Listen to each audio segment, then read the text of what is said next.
Danny, how did the break to get the TV show happen? How did, I know you really care a lot about your brand and you have really high standards for what you want Counts Kustoms to stand for.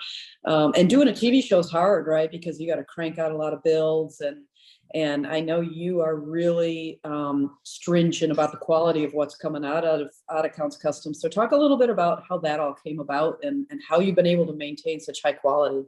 Amen. You're right on the money. It was fun when the show happened. The Harrison family that everybody knows from Pawn Stars, Rick Harrison and Corey Harrison and Chumley and this and that. I've known them for years and years and years. I used to be a riding buddy of one of Rick's brothers who we don't know from the show, a cat named Chris. And so I've known the Harrisons forever. Rick had a guy that was doing his automotive work. They had some sort of a falling out. The guy wasn't up to Rick's standards. And at the pawn shop, Rick takes in cars, classic cars at times. And he needs somebody to do things to them so that he can then sell them.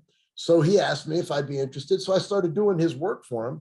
And then one day they asked, hey, can we shoot an episode of Pawn Stars at your shop regarding a car you're doing for Rick's, business? Absolutely. So they came down, we shot, we had a good time. And about a week later, I got a phone call from a producer out of New York who, was with the production company that works on Rick's show. And then the network history. And they wanted to talk to me about possibly doing my own show. And this is where it comes into what Andrew was saying. So I was like, sure, that sounds like a blast.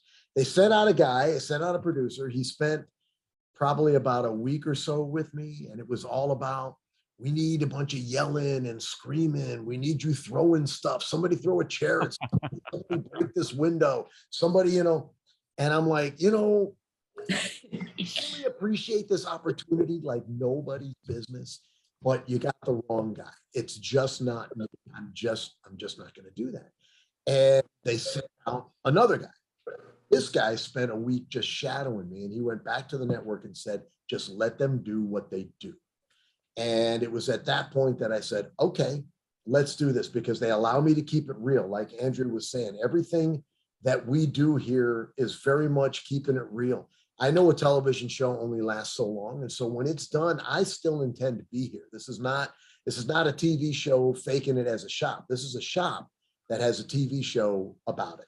So I keep it real, I keep it honest, and the quality control is bar none, like Andrew was saying, so important to me, because those vehicles that go out there, that's my resume to people.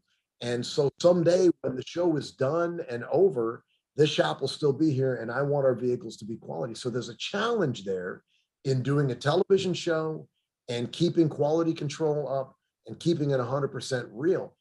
But I also attest that to the longevity of the show, because car people know. They know what's real. They know what's fake. And this show's been on the air now for over 10 years internationally. Which is incredible. Are not any automotive build shows. And that's because we do keep it real and we keep the quality up. So thank you for noticing. Andrea would know. She's got a couple of my rides. I do have a couple of your rides, and it is awesome because whenever you take them anywhere, car guys that know cars. In fact, my husband just had a show a couple weeks ago, and car guys come up and they're like, these cars are beautifully done. They're legit. Every detail thought of. We've got a 69 Charger that just everything that you did to it is beautiful, and the quality is incredible. So I love that car. Oh, me too.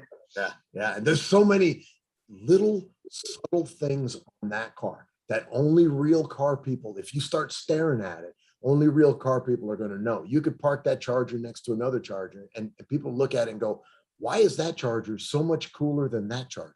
And only to a trained eye are you going to be able to pick it out. There's so many little subtle things on that car. We had a blast doing that car. Yeah, it's cool.